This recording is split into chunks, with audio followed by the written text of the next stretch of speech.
Olá, igreja, boa noite, meus queridos irmãos. Eu saúdo a vida de cada um com a graça e a paz do Senhor Jesus. Estamos ao vivo, dando início ao nosso culto das quartas-feiras, diálogos bíblicos. Como os irmãos sabem, estamos estudando a carta de Paulo aos Gálatas, tá? Estamos no capítulo 3, então já deixa aí a sua Bíblia aberta e participe com a gente, tá? Meu boa noite também, minha saudação aos irmãos que estão aqui de forma presencial. Deus abençoe sua vida. Lembra aos irmãos que você pode participar aí no chat, tá? Coloque aí sua opinião, suas perguntas, na medida do possível. Nosso time de pastores vai estar respondendo a todos vocês. Os irmãos da nossa comunidade também podem participar enviando seus comentários pelo WhatsApp. Fique à vontade, estou ligadinho aqui sempre nos comentários e dúvidas dos irmãos, tá? Deixa eu dar meu boa noite também aos nossos pastores. Boa noite, pastor Mano Góes. Seja bem-vindo, pastor. Boa noite, Tiago. Boa noite, pastor João Paulo. Boa noite, igreja. Prazer estar com os irmãos e as irmãs aqui novamente. A gente espera, nessa noite, mais uma vez, trabalhar o texto bíblico para que a gente mergulhe nesse mundo e, logicamente, que é o principal, a gente tire lições importantes para a nossa fé hoje. Boa noite também ao nosso querido pastor João Paulo Quintela. Boa noite, pastor. Oi. Boa noite, Tiago. Boa noite a todos que nos acompanham de forma online e presencial. O pastor Mano Góes, é sempre bom tê-lo aqui com a gente, né? Trocando experiências e esclarecendo o texto bíblico. Amém, legal. Bom, que tenhamos uma noite preciosa, que Deus nos abençoe. Lembro mais uma vez aos irmãos, estamos no capítulo 3 da carta de Paulo aos Gálatas, tá? Vamos dar continuidade então ao nosso culto. Passo a palavra para o pastor Mano Góes. A gente combinou hoje, João Paulo, fazer essa abertura, visto que na última aula ele esteve sozinho, deu um show de bola aqui, aliás, um show de Bíblia, né? E ele vai fazer essa introdução hoje para a gente.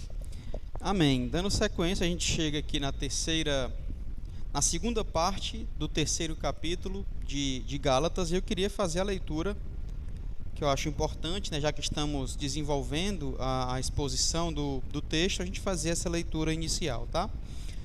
A partir do verso 15 do capítulo 3 da epístola de Paulo aos Gálatas diz assim: Irmãos, humanamente falando, ninguém pode anular um testamento depois de ratificado, nem acrescentar-lhe algo. Assim também as promessas foram feitas a Abraão e ao seu descendente. A Escritura não diz e aos seus descendentes, como se falando de muitos, mas ao seu descendente, dando a entender que se trata de um só, isto é, Cristo. Quero dizer isto: a lei que veio 430 anos depois não anula a aliança previamente estabelecida por Deus, de modo que venha a invalidar a promessa. Pois se a herança depende da lei, já não depende de promessa. Deus, porém, concedeu-a gratuitamente a Abraão mediante a promessa. Qual era então o propósito da lei? Foi acrescentada por causa das transgressões, até que viesse o descendente a quem se referia a promessa, e foi promulgada por meio de anjos pela mão de um mediador. Contudo, o mediador representa mais de um, Deus, porém, é um. Então, a lei opõe-se às promessas de Deus de maneira nenhuma, pois se tivesse sido dada uma lei que pudesse conceder vida, certamente a justiça viria da lei. Mas a Escritura encerrou tudo debaixo do pecado, a fim de que a promessa, que é pela fé em Jesus Cristo, fosse dada aos que creem. Antes que viesse essa fé, estávamos sob a custódia da lei, nela encerrados até que a fé que haveria de vir fosse revelada. Assim, a lei foi o nosso tutor até Cristo, para que fôssemos justificados pela fé. Agora, porém, tendo chegado à fé, já não estamos mais sob o controle do tutor. Todos vocês são filhos de Deus mediante a fé em Cristo Jesus, pois os que em Cristo foram batizados, de Cristo se revestiram. Não há judeu nem grego, escravo nem livre, homem nem mulher, pois todos são um em Cristo Jesus. E se vocês são de Cristo, são descendência de Abraão e herdeiros segundo a promessa. Amém. Vamos lá, uma breve introdução para a gente iniciar a nossa conversa, o nosso diálogo aqui em relação ao texto que foi proposto, né? Na verdade, é uma sequência, né? Uma exposição de toda a epístola de Paulo aos Gálatas. Se estamos livres da lei, quer dizer que não temos mais que obedecer à lei de Cristo ou às ordenanças de Cristo.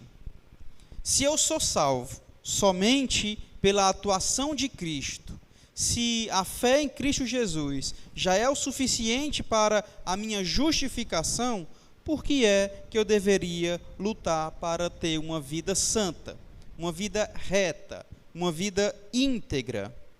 No decorrer da sua epístola, em especial nesse ponto central, o apóstolo Paulo começa a desenvolver essas respostas, começa a perceber que não era o suficiente expor para os Gálatas aquilo que eles já haviam entendido, já haviam aprendido, e a maneira como eles estavam se deixando levar com os outros ensinamentos estes que os falsos mestres estavam propondo naquele momento.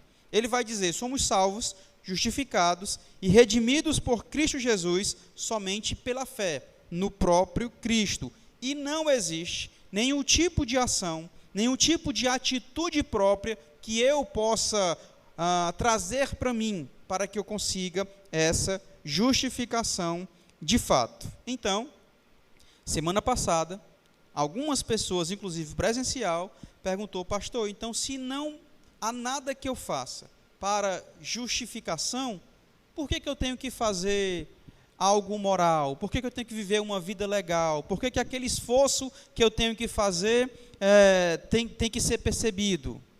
É isso que o Paulo começa a desenvolver, começa a responder ao longo desse capítulo 3, em especial nesse trecho que nós lemos. Aí, eu quero começar dizendo que Paulo faz algumas pontuações, só para a gente... Cara, eu acho muito claro a maneira como ele fala aqui, certo? Mas eu vou tentar trazer ainda mais clareza com base em alguns exemplos. Primeiro, Paulo está falando, vai chamar a atenção aqui aos Gálatas, do que não faz a lei, ou do que a lei não faz. Primeiro ele fala assim, humanamente falando, ninguém pode anular um testemunho que já foi ratificado, na minha versão, em outras versões que já foi validado, ninguém. E nem pode lhe acrescentar coisa alguma. No versículo 15, ele está falando sobre isso. É como se acontecesse a seguinte situação: uma mulher vai deixar uma herança para suas duas filhas, só que tem uma filha que é pobre e outra filha que é rica. Aí a mulher decide o seguinte: olha, eu vou deixar mais dinheiro para a minha filha pobre, menos dinheiro para a minha filha rica. Sendo que a mulher morre e a filha rica perde todo o dinheiro logo após a morte da mãe. O que tinha sido documentado lá, com a força da lei, vai ter que se cumprir. Ou seja, a filha que até então era pobre vai receber mais dinheiro. O fato da filha rica perder tudo o que tinha não garante a ela a quantidade de dinheiro, a herança igual a outra. Em outras palavras, as circunstâncias, as situações, atitudes, seja o que for, não pode anular aquilo que já fora feito, aquilo que já fora, como ele vai falar aqui, já fora validado, já fora ratificado. Em outras palavras, claro que o apóstolo Paulo está usando um exemplo do Abraão, tanto é que ele vai continuar falando. O descendente, é tão massa quando ele fala e explica, né? Ele vai citar mais uma vez lá em Gênesis, capítulo 15, aí ele fala: assim também as promessas feitas a Abraão e ao seu descendente, aí ele vai e explica. Perceba que a Escritura não diz aos seus descendentes, como se falando de muitos, mas ao seu. E ele vai dizer o seguinte: esse descendente é Cristo. Ele está falando de um único, e é Cristo. Paulo vai citar o texto lá em Gênesis e vai explicando para o povo. Em outras palavras, aquela promessa que foi feita já foi ratificada, já foi validada, e de forma alguma, humanamente falando, é o que ele diz, não pode ser anulada. E como é que estão tentando anular tudo isso? Com práticas humanas, com atitudes humanas, com aquilo que eu deveria fazer para me justificar diante de Deus. Paulo está falando negativo. Nada disso é o suficiente. E esse argumento do Paulo, até aqui pelo menos, é extremamente poderoso, porque é como se ele estivesse dizendo o seguinte: se a lei de Moisés veio como forma de salvação, que era justamente a lei que o povo queria utilizar para se justificar diante de Deus, isso significa, olha como é poderoso o argumento, se a lei de Moisés está sendo oferecida, veio como forma de salvação, significa que Deus mudou de ideia, ou seja, ele teria decidido que não precisamos mais de um Salvador, e que passaria a dar a sua bênção com base no desempenho. Percebe isso? Percebe que o texto está falando o seguinte: se a lei é o suficiente para a justificação, para que serve o Salvador? Não é não? Para que serve Jesus Cristo? Se as bênçãos agora serão recebidas através do meu desempenho, daquilo que eu faço para. Olha como é forte o argumento. E aí, para finalizar essa primeira participação, eu quero falar da promessa. Assim que a promessa passa a se basear em desempenho, ela não pode mais ser um dom gratuito. Abraão não fez nada para receber essa promessa. Paulo está citando sempre Gênesis capítulo 15, capítulo 13, capítulo 18, quando está falando de Abraão. Foi uma promessa dada pelo próprio Deus a Abraão. Se o Abraão fez algo para merecer isso, deixou de ser um dom gratuito, deixou de ser promessa e passou a ser baseado em atitudes, em desempenho. Aquele que faz mais vai receber mais. Para essa promessa, para que eu não precisasse de Jesus Cristo para a minha completa salvação, eu teria que cumprir 100% a lei. É isso que você está dizendo? Isso. Nosso irmão Valnei está falando, olha, para que eu pudesse ser beneficiado, né, recebesse essa bênção através da lei, eu teria que cumprir 100% da lei. E aí, isso é uma pergunta. E, de fato, para que... E a gente vai ver um pouco no contexto. Paulo fala isso mais na frente. Nesse texto que nós vemos, Paulo vai falar justamente isso. Não concede vida, ele vai falar sobre isso. Então, a lei tinha um propósito. E o propósito... Revelar o pecado. Vai falar um pouco sobre isso aqui também. A Escritura vai fazer com que a gente perceba que estamos debaixo de pecados. A gente vai conversar sobre isso, mas é isso. Eu precisaria obedecer toda a lei de forma 100% perfeita para que eu pudesse receber algo. Mas, mesmo assim, não é pela obediência da lei que somos justificados, mas pela promessa, no caso, pelo dom de Deus. Legal. A gente está aqui no meio da argumentação de Paulo, né? E nessa argumentação ele vai usar vários recursos, não é isso? Ele começa usando esse recurso da vida comum, né? Ele pega um exemplo da vida comum e, segundo ele, nessa vida comum, qualquer testamento, uma vez que é ratificado por aquele que o deixou, não pode mais sofrer nenhuma mudança. Não pode sofrer mudança. Aquilo que João Paulo já explicou. Então ele parte dessa realidade da vida comum para falar da realidade das promessas, da promessa de Deus.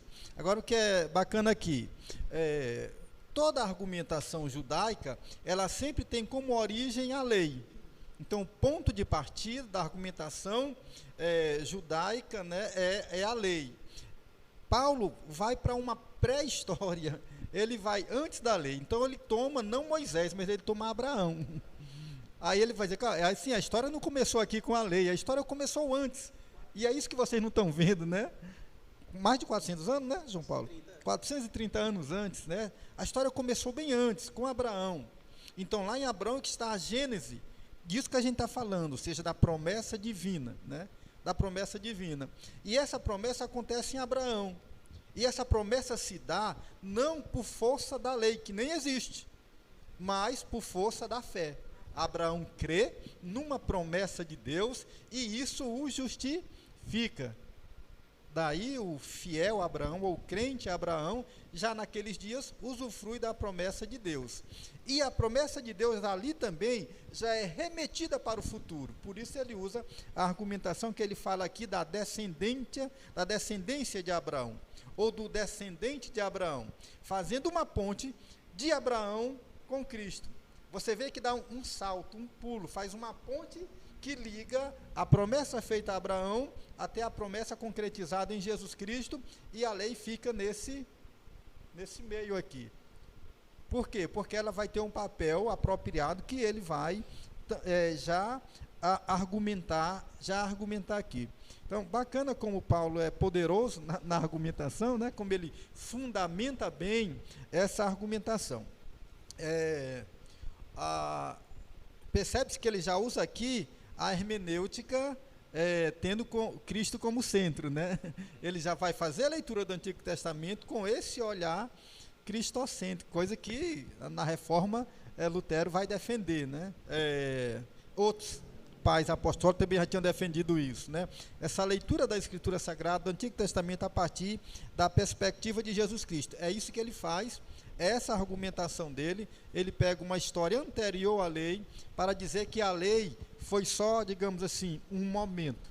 Ela se serviu para um momento específico, né? Mas que Deus, originalmente, apontou em Abraão que trabalharia, né, nesse relacionamento com a humanidade baseado em promessa e em fé, e não exatamente em lei, né?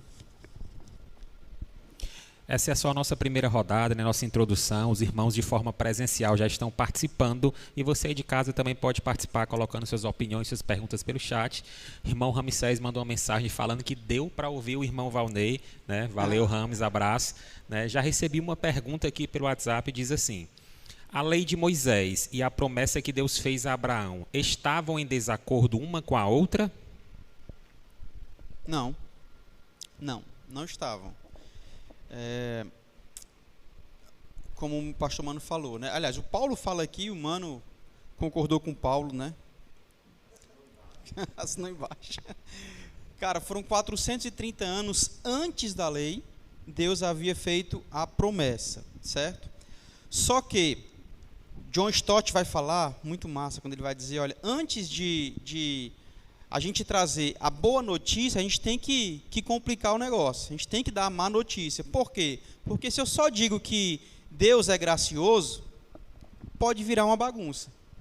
É a mesma coisa do Evangelho, né? Antes do Evangelho ser uma boa notícia, ele é uma má notícia, certo? E qual é a má notícia? Que nós somos pecadores, que dependemos de um Deus eterno e que ele entregou seu filho, enfim. Tem a má notícia, que nós merecemos a condenação. E a boa notícia é que ele enviou seu filho e tal. Da mesma forma é aqui. Foi feita a promessa, mas 430 anos depois veio a lei. Para que a lei? O Paulo vai falar aqui na frente. Ó. A lei tem um propósito. Versículo 19. Qual é o propósito da lei, então?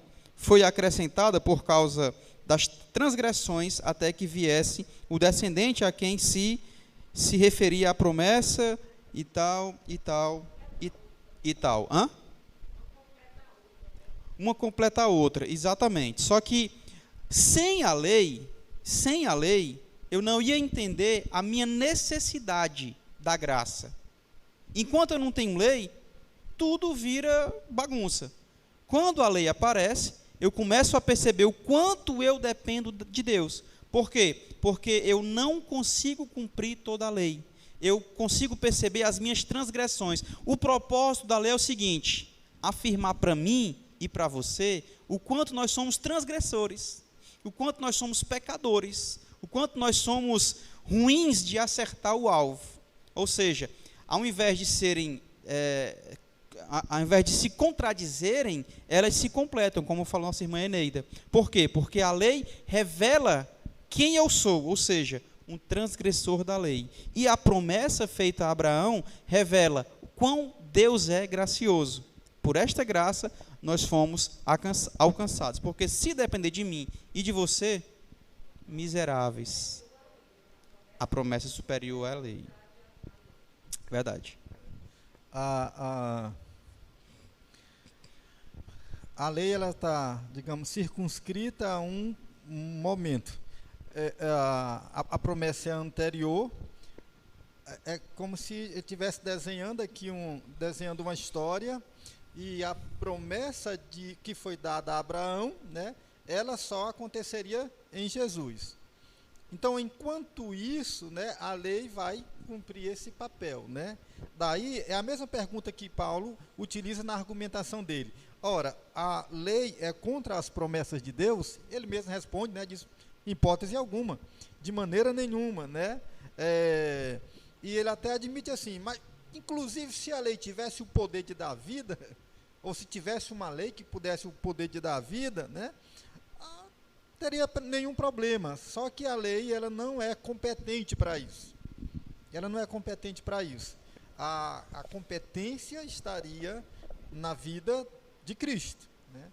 E até então Cristo não tinha nascido, né? É promessa messiânica, é aguardada. Então, nesse tempo maduro, né, preparado por Deus, é que essa promessa, segundo Paulo, ela se concretiza, né? E uma vez concretizada, a lei, digamos assim, ela perde o seu papel. Ela perde o seu papel, e daí a Escritura Sagrada, né, vai afirmar, né, que em Cristo tudo isso que aconteceu anteriormente passou a ser rudimentar, né, antigo, ultrapassado. Houve, Deus, digamos, renovou a sua aliança, o seu pacto com os homens em Jesus Cristo. Daí não existe exatamente um confronto, né? Existe uma superação, né? Lógico que a graça e a fé trazem tempos novos, né? E, digamos, muito mais perfeitos do que a lei, que era insuficiente para produzir a vida nova que Deus teria para o povo. Versículo 22 vai falar assim, ó, a Escritura, ou a lei, ou o Antigo Testamento, encerrou tudo debaixo do pecado, a fim de que a promessa, ou seja, aquilo que foi proferido lá atrás, foi prometido lá atrás, no caso para Abraão, que é pela fé em Jesus Cristo, fosse dado aos que creem. Ou seja, o objetivo dessa lei é justamente nos fazer reconhecer a necessidade de crer em Cristo e levar, como diz o versículo 22, levar aos que creem, levar a gente a reconhecer a nossa necessidade e crer em Jesus Cristo. Por fé, a gente alcançar essa promessa. Desculpa aqui, Tiago. É engraçado assim, ele vai usar aqui a figura do tutor, né? Comum para aqueles dias, tutor ou aio, né? Que é aquele que conduz a criança no caminho da educação, né, da escola, né, até a sua maioridade, né? Então ele vai utilizar a lei, vai falar da lei através dessa figura. Então, digamos, a lei é como um tipo de preparo, de amadurecimento, né? Agora sim, falando no mundo judeu, mundo judaico, né? É bom sempre lembrar disso, porque essa resposta, por exemplo, não serviria para nós, que não vivemos a experiência da lei, não serviria para os gentios, que não viveu a experiência da lei. Só que ele está argumentando aqui contra judaizantes, são convertidos, né, judeus, e os que foram influenciados pela doutrina, né, dos judaizantes. Então ele está explicando isso. Então a pedagogia dele é mostrar através disso. Para esses que são judeus, que nasceram de novo, que viveram a experiência do Evangelho, a lei se tornou para ele, portanto, esse condutor, esse aio, né, que vai prepará-los até o caminho da maturidade. E a maturidade da fé é a vinda do Cristo, é a graça, né, é tudo que acontece a partir do evento Jesus Cristo. Então quer dizer que a lei, ela não veio para a minha salvação, ela veio para me conduzir até o Salvador. É isso mesmo? Essa é a argumentação de Paulo, né? A lei, é tipo assim, a proposta nunca foi que a lei salvasse. A lei foi um amparo. E ele diz muito claro, ela existiu por conta da transgressão. Bom, como é que a gente coíbe essa transgressão? Como é que a gente ameniza essa transgressão? Colocando a lei. Colocando a lei, porque a lei vai aplacando, né, a transgressão. Daí tem esse controle. No período da graça, como as coisas são feitas, sempre mediada pelo Espírito, né? E daí a ação do Espírito é diferenciada na vida do ser humano, né? Porque é o saber de Deus, é o agir de Deus, é o poder de Deus, é a sabedoria de Deus, né? É a compreensão de Deus agindo na mente humana. Isso é um outro patamar de experiência, né? A lei tem uma limitação. Já a graça, ela está aqui em cima, muito mais acima. E aí, consequentemente, a graça abarca tudo isso, né, e promove, de fato, esse novo, sei lá, estágio, né, da vida humana, né, que é mediada pela fé. Então, a lei foi, digamos assim, uma necessidade, enquanto aquilo que era verdadeiro, legítimo, digamos, o projeto final de Deus, né, estaria se concretizando em Jesus Cristo. A lei então, pastor, ela me mostra que eu sou um transgressor, e através dessa minha transgressão, ela me conduz a Cristo, que pode me perdoar essa transgressão, que pode me salvar. Perfeito. É isso. Que é engraçado, esse argumento é usado em outro momento quando ele diz, né, eu não saberia que existiria uma transgressão se não houvesse lei. Exato. Eu só conheço a transgressão quando existe uma lei. Se não tem lei, não tem transgressão, né? Então a lei, por isso que ele usa argumento assim, a lei, ela aponta meu erro. Ela aponta meu erro. Ela não cura meu erro. Ela não corrige meu erro, né? Ela aponta o meu erro e ela tenta aplacar o erro, ou seja, ela pune. Porque toda a lei exige punição, falo muito isso, né? Então, assim, a lei diz errado, e a lei diz, se você fizer, vai sofrer esse dano. E aí, eu tenho plena consciência do meu estado, então a lei diz como eu sou. Daí, qual é a outra consequência? A lei não é suficiente, porque agora eu tenho consciência, eu cometo o erro e sou punido, e mesmo assim eu não me corrijo, eu vou continuar lidando com esse problema. Dependo de uma coisa maior, né, que é a grande compreensão de Paulo, foi a grande descoberta de Lutero, né? Então, a lei não dá resposta. E quem está falando isso aqui, mano, é o próprio Paulo, né? Que conhecia e vivia a lei como ninguém. Parece, né? Assim, é a impressão, né? Que quando ele vai falar sobre, aqui no versículo 22, sobre a lei que encerrou todo o pecado, ou debaixo do pecado, parece que ele olha para ele lá atrás, cara, olha o quanto eu errava, olha o quanto eu pecava, achando que detinha toda a lei, achando que era o cara que cumpria tudo, quando na verdade não cumpria nada. E essa mesma lei foi que me levou ao conhecimento. Claro, a graça, e aí eu percebo. Tanto é que Paulo, quando tem aquele encontro com Jesus, ele fala mesmo, Senhor, né? Ele já reconhece naquele momento. Mas parece que aqui o texto do verso 22, parece que ele está falando para si lá atrás. Aquele cara cheio de si, cheio de expectativas, porque conhecia, vivia e praticava a lei, só que ele fala, tudo isso foi encerrado debaixo do pecado. Percebam que não é só uma argumentação, é um testemunho, né? Desde mais que argumentação, o primeiro testemunho. capítulo, né, ele já vem falando sobre isso, né? Sim. Exatamente. Ele fala tão enfaticamente sobre a questão da lei como uma coisa que ele procurou fazer. Ele vivia, né, tentando trabalhar em cima dessa lei. Tanto é que ele perseguiu os cristãos Por conta da lei.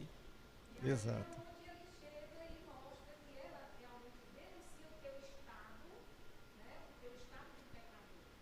E aí te conduz para a graça. É massa isso, desde o capítulo 1, como o Mano falou, né, tem um testemunho do Paulo. O Paulo vai contar um testemunho e vai citar o testemunho dos caras lá, dos Gálatas. É interessante. Legal. Mais uma pergunta aqui no WhatsApp diz assim: então a relação da lei e das promessas de Deus não é de competição, mas de necessidade e cumprimento. Não entendi, cara. De competição? Aqui está. Então a relação da lei e das promessas de Deus não é de competição, mas de necessidade e cumprimento. Isso. Exatamente. Quintela. Beleza. O pastor Mano trouxe um ponto aqui que eu achei massa e a gente precisa destacar, que é quando o apóstolo Paulo usa lá no versículo 23, verso 23. Antes que viesse essa fé, estávamos sob a custódia da lei. Como é que está a tua versão, mano, aí? Estávamos guardados pela lei. Nela, encerrados. O próximo, como é que está aí? Também, encerrado. Encerrados, pronto. Até que a fé que haveria de vir fosse revelada. Assim, a lei foi o nosso tutor. Na tua? Também. Tutor até Cristo para que fôssemos justificados pela fé e tal.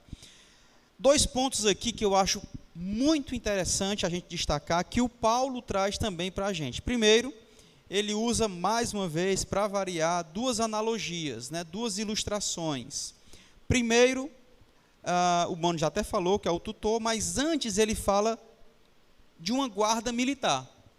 Na minha versão está custódia da lei. Na do Mano está falando guarda e em seguida fala sobre encerrados, né, presos, né, enjaulados e tal.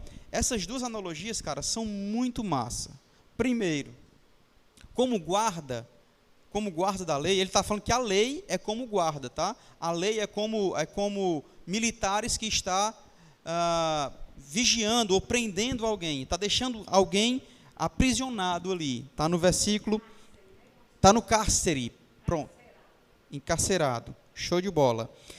Está recebendo, está no cárcere, exatamente. E o outro, que é o tutor, e aí o Mano falou sobre a cultura judaica, né, que o tutor, naquela época, costumava ser um escravo. Geralmente era um escravo que supervisionava os filhos para os pais.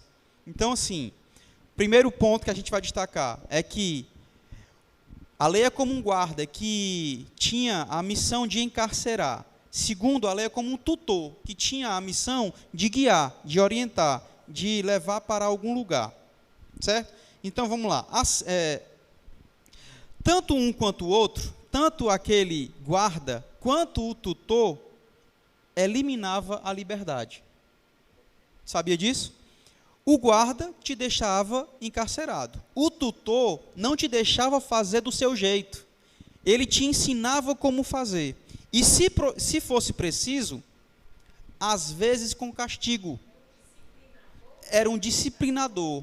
Ótimo, Eneida. Era um disciplinador. Você não fazia as coisas eu quero fazer do meu jeito. Não, calma aí. Existe uma maneira de fazer.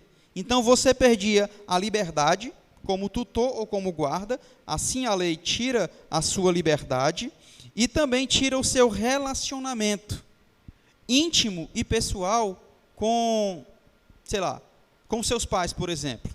No caso, com Deus, por exemplo. Esse relacionamento era pela lei. Eu tenho que fazer assim, assim, assim. Eu não consigo falar a minha linguagem com ele porque eu tenho que seguir uma linha reta, conforme está pré-estabelecido. Assim, o Paulo descreve todas as religiões não baseadas no Evangelho. Primeiro, um senso de escravidão. Quem está baseado na lei se sente escravizado, certo? Primeiro, porque nunca vai conseguir cumprir toda a lei. Segundo, uma relação impessoal com o divino, ou seja, motivada pelo desejo de recompensas e com medo do castigo.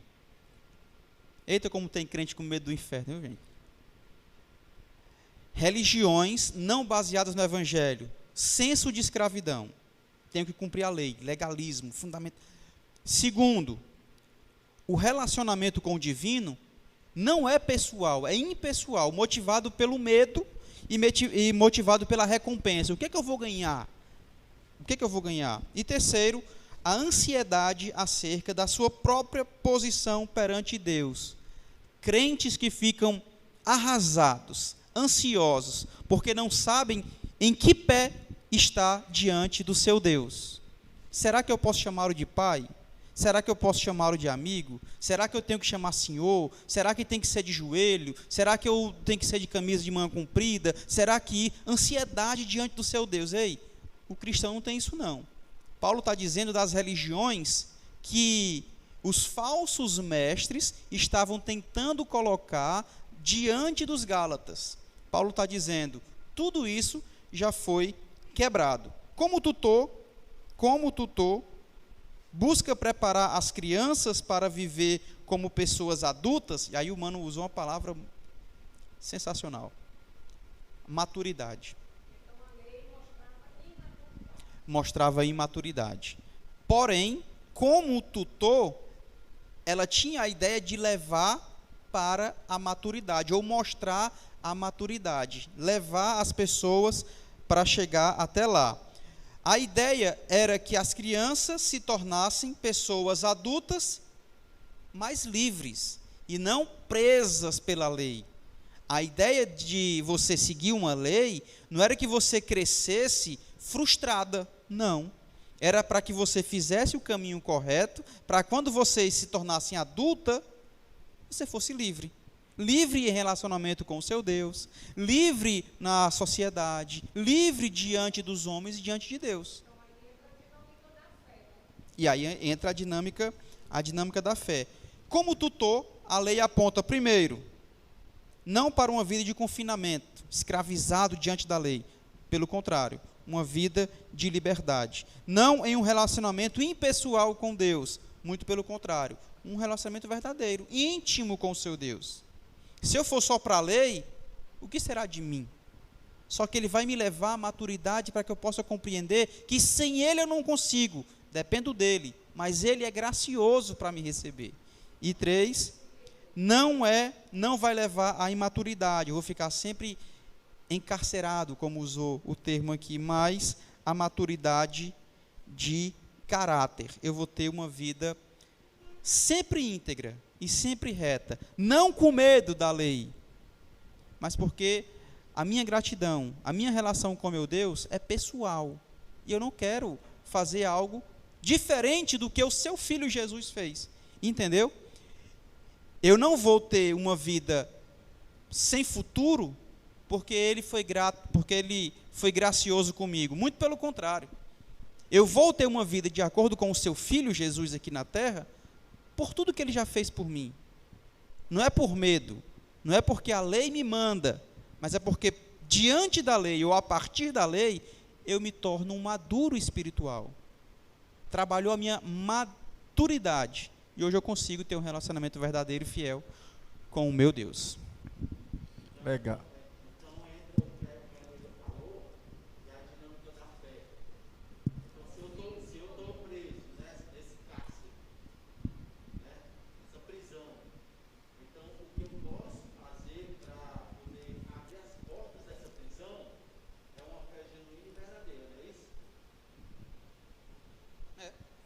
É, isso mesmo.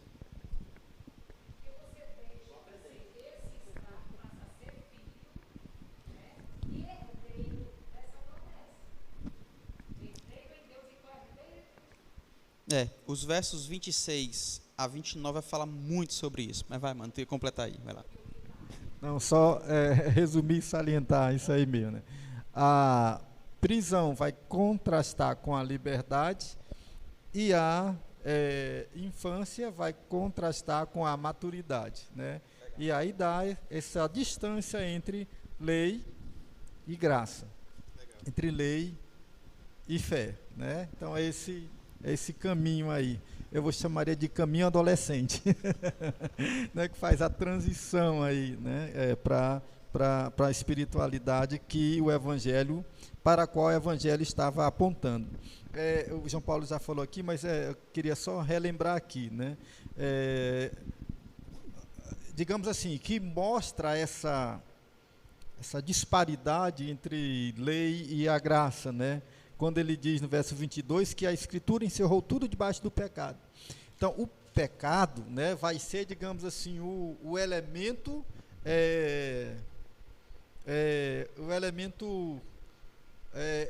X nessa questão, né? Porque o que vai estar em jogo é isso. Então, não é só questão de lei e de graça, mas o pecado, né, como ele atua, como ele age, como ele produz, né, ou se reproduz na vida do indivíduo. Então, parece que essa ideia do pecado, de encerrar tudo, a Escritura encerrar tudo debaixo do pecado, aponta para essa realidade que é a realidade definidora. Está entendendo? Porque independente de lei, de graça, existe esse elemento do pecado. Então, o pecado é quem vai dizer isso, né, com relação à lei. É ele que vai me denunciar internamente. Mesmo que você possa viver, eu ia dizer farisaicamente, mas pode ser pejorativo isso, mesmo que você viva hipocritamente a lei, né? Mas o pecado que está em nós, ele vai dizer para mim mesmo, né?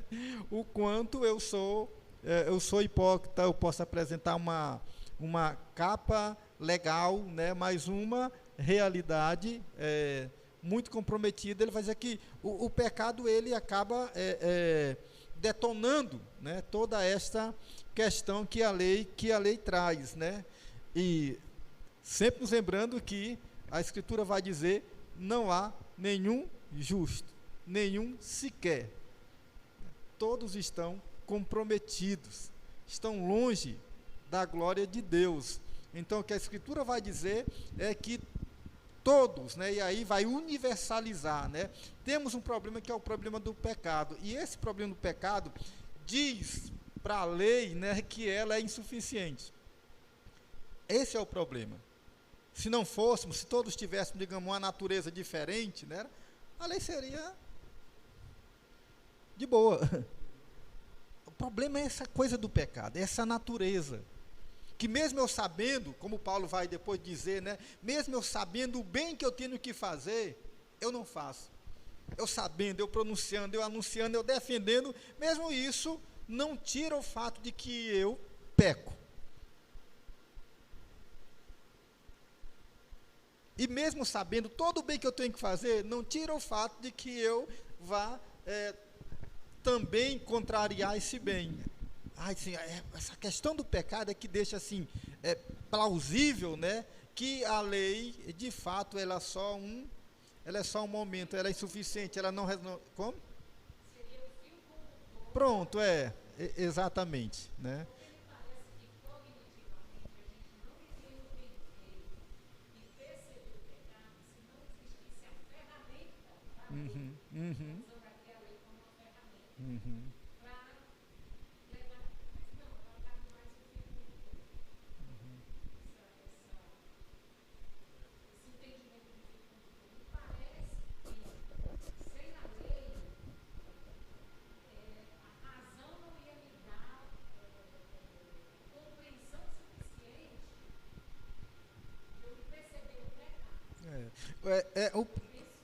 Assim,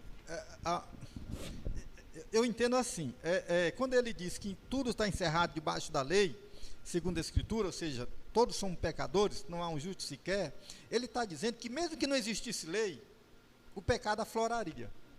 A diferença é que a lei está salientando, está tornando visível, ela está dizendo, ela está, digamos assim, trazendo à tona, né?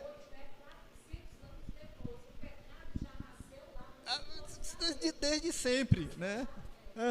Desde sempre. Mesmo que não existisse lei, o pecado estava lá, dizendo, né? Aí quando a lei nasce, a lei entende isso, a lei, ela ratifica essa ideia do pecado.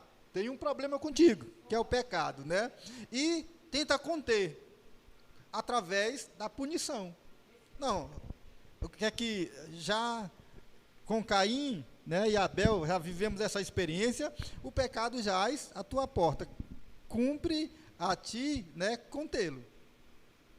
Então, esse era o grande dilema. Então, se não existisse lei, o pecado continuaria latente, né? Então, a lei vem e diz, né, evidencia o pecado, né, e tenta conter o pecado através da pedagogia da punição. Está entendendo?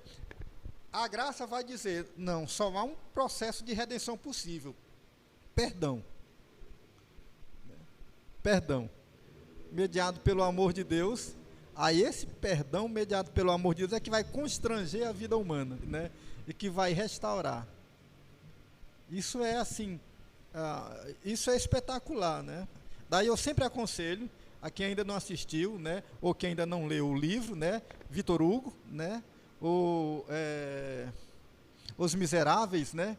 Trabalha muito bem isso, é emocionante, é empolgante, tanto o livro como o filme, tem umas 3 versões aí, a última é um musical, né? Espetacular.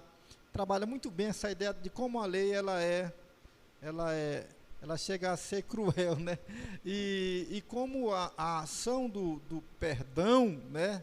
Ela consegue, de fato, mudar a existência, né? Então, pastor, quer dizer que no tempo da lei, quem convencia do pecado era a lei. A lei evidenciava o meu pecado. Verdade. Ela evidenciava. Se não existisse lei, o pecado continuaria latente, né? Mas como alguém não disse que tu está fazendo errado, eu vou lidando com isso. Quando a lei diz, olha, o que tu está fazendo errado, aí ela torna a lei, torna o pecado evidente, está entendendo? Ele é latente, mas não é evidente. A lei evidencia. A lei evidencia. O Espírito Santo perdoa, convence, lava, restaura, tudo que a lei não conseguiu fazer. Cara, deixa eu fazer, acho que deve ter mais pergunta aqui, né? Deixa eu só fazer uma aplicação rápida desse versículo 3, pelo menos uma primeira aplicação, né? Que o Paulo vai falar, e aí serve para mim, serve para você. Lá no versículo 1, ele vai falar assim, ó Gálatas insensato, quem os enfeitiçou, não foi diante dos seus olhos que Jesus Cristo foi exposto como crucificado. Os Gálatas foram convencidos pela mensagem do Espírito Santo, ou pela mensagem de Jesus através do Espírito Santo. E geralmente nós também somos convencidos. E lá no início, a gente abre totalmente a possibilidade de que partiu dele tudo, sempre foi ele, com ele, por ele. Geralmente no início a gente está totalmente à mercê dele, dependente dele. Só que geralmente também, na nossa vida, a gente chega no versículo 3, quando ele vai falar: será que vocês não são insensatos, que tendo começado pelo Espírito, querem agora se aperfeiçoar pelo esforço humano? Ou seja, geralmente, quando a gente começa a avançar na fé, quando a gente começa a perceber, a estudar, a olhar algumas coisas, a entender um pouco mais sobre o Evangelho ou a religião, a gente começa a achar que é por nossa conta, que é por nossa força. Aí começa a julgar o um, julgar o outro, porque pisou na bola, porque agiu errado, porque falou aquilo. E aí a gente acha que nós somos aperfeiçoados, ou estamos avançando na perfeição, buscando a perfeição, porque a gente é bom demais. Porque somos inteligentes, pela nossa própria carne. Paulo está dizendo, cuidado com isso, gente. Vocês são insensatos, porque vocês começaram tão bem pelo Espírito e agora querem resolver as coisas, justificar as suas atitudes pela carne, pela capacidade, pela intelectualidade. Não dá. Então, a primeira aplicação do capítulo 3, que eu trago para mim, em todo esse estudo que eu acho assim sensacional, gente, aqui não é um estudo para a gente conhecer um pouco mais. Claro, a gente vai entender os contextos, mas o estudo é para a gente aplicar na nossa vida. E a aplicação desse versículo em especial é cuidado, para a gente não passar da dependência no Espírito ou do Espírito para a capacidade da carne, aquilo que eu posso fazer, e começar a julgar os meus irmãos e minhas irmãs. Pois é, eu acho muito bacana isso. Fala sobre declínio, né? Começaram pelo Espírito e terminaram na carne. Está falando de declínio espiritual, né? Declínio espiritual.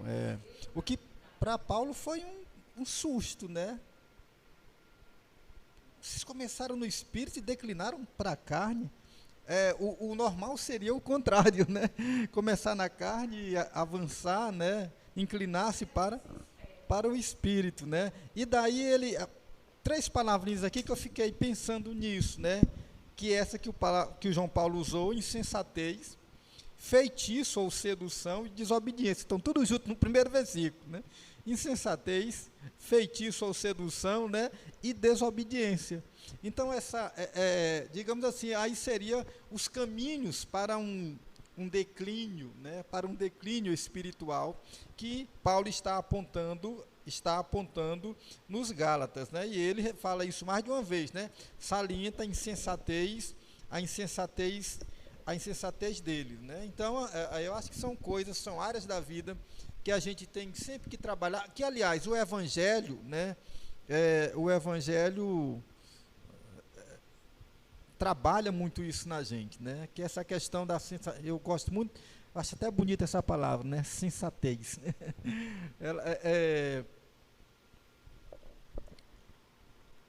Gente, sensatez, ela soa com discernimento, ela soa com sabedoria, ela soa como maturidade.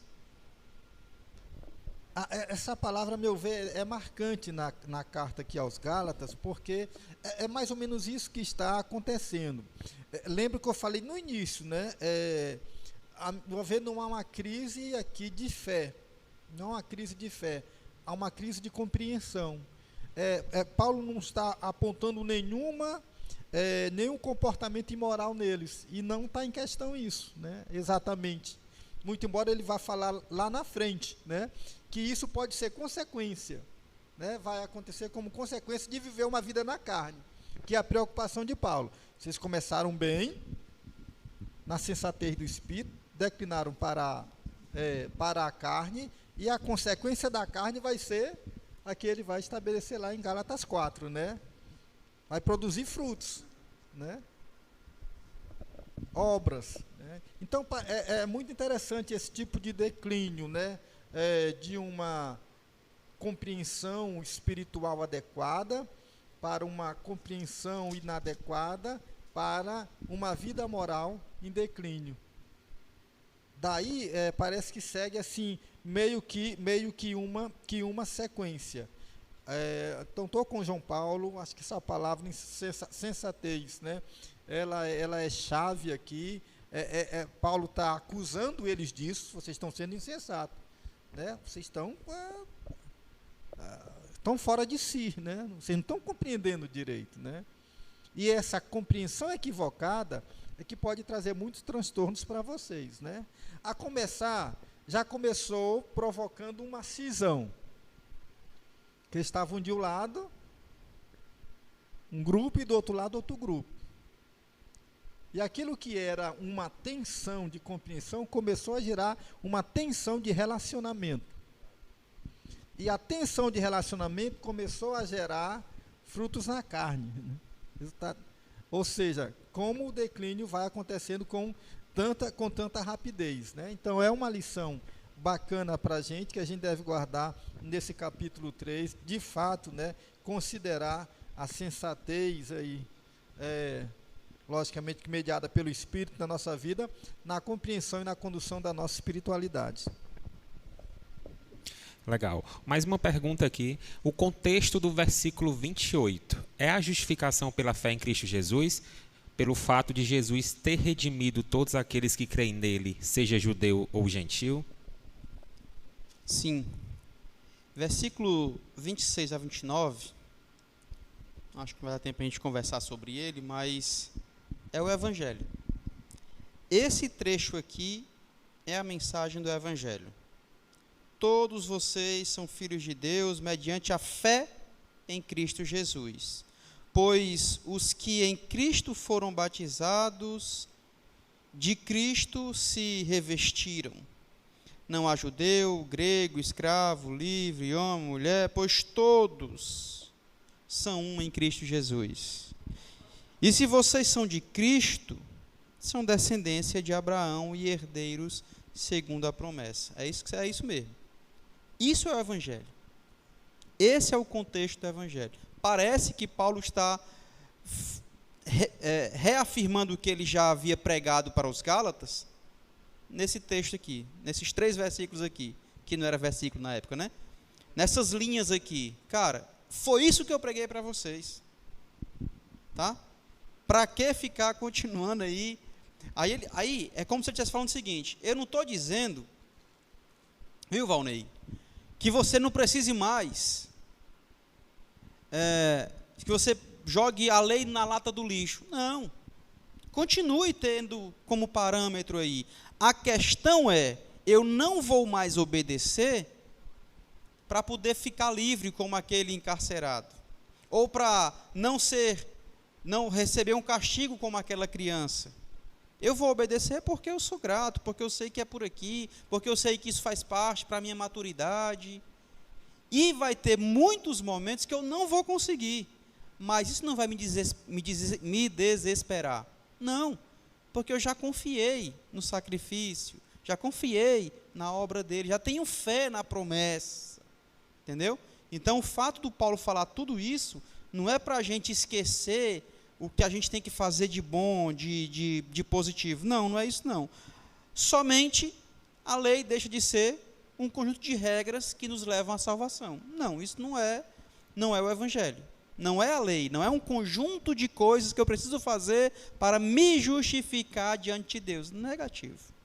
Já fui justificado, e Paulo fala aqui nos versos 26 a 29, inclusive 28, conforme alguém perguntou.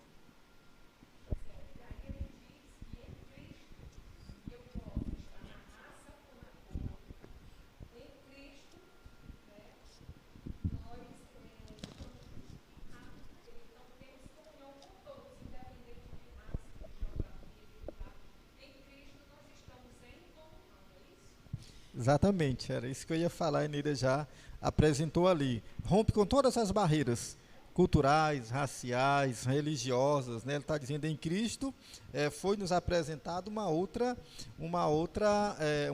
possibilidade, né? Por exemplo, os judaizantes se arrogavam, né, de serem descendentes de Abraão. Exatamente. Ele diz, olha, em Cristo, cara, em Cristo não é mais o Israel. Não é mais o Israel, exatamente, né? O gentio, o pagão que se converteu agora tem as mesmas raízes, tem as mesmas raízes, usufrui das mesmas promessas, tem o mesmo acesso, né? Não, a lei é limitante, né? A graça não, né? A graça abre, né? As portas, escancar as portas para todos quantos se acheguem a Deus, né? Porque eles estavam querendo dizer que eles poderiam, os judaizantes, se igualar a Abraão. E não é à toa, falamos disso na semana passada, que Paulo cita isso. Aí ele vai falar, cara, todos são descendência de Abraão, não são só vocês não são só os judeus não são só essa galera aqui, todos, é mais ou menos isso mesmo.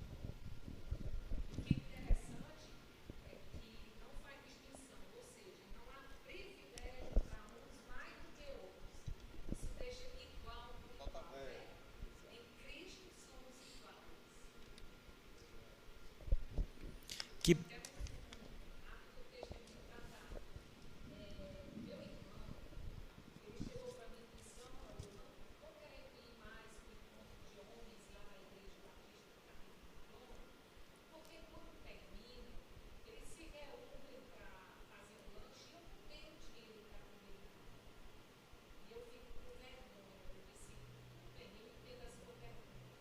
Mas tenha certeza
Legal. Você de casa talvez não tenha escutado, mas a irmã Ineida estava dando aqui um breve testemunho. Que bênção. Estamos caminhando para o final dos nossos diálogos bíblicos, tá? Estamos no capítulo 3 de Gálatas. Foi uma noite de muito aprendizado. Se por acaso o irmão não participou, perdeu, né, os capítulos 1 e 2, está salvo aí na nossa playlist, no nosso canal. Tire um tempo, se programe, estude, assista novamente, tá? Eu vou passar a palavra então para que os nossos pastores façam as suas considerações finais. É isso, eu louvo a Deus pela vida do Tiago, que conduz de forma brilhante aqui, do pastor Mano Góes, que sempre nos ensina, de todos que estiveram presentes e vocês que participaram aí. Desafio você, ao longo dessa semana, temos aí 8 dias, estuda novamente o capítulo 3, se possível, vendo esse vídeo novamente, e já se prepara no capítulo 4. Faz uma leitura, algumas anotações, porque na próxima quarta-feira a gente vai entrar nos primeiros versículos do capítulo 4 e tenho certeza que vai continuar sendo bênção. Para mim, tem sido muito enriquecedor. Tenho crescido muito através desse texto de Gálatas e acredito que para vocês também tem sido interessante. Ok, eu finalizo com o verso 29, né? Ser em Cristo, né? Eu acho que o diferencial da vida, da espiritualidade, do mundo da fé, é exatamente esse que Paulo finaliza no verso 29, né? Sois em Cristo. Então, ser em Cristo é o diferencial para a vida, né? E não só ser em Cristo, né, pensando no Cristo Salvador, isso sim, mas também no Cristo amigo, no Cristo mestre, no Cristo de vida belíssima, encantadora.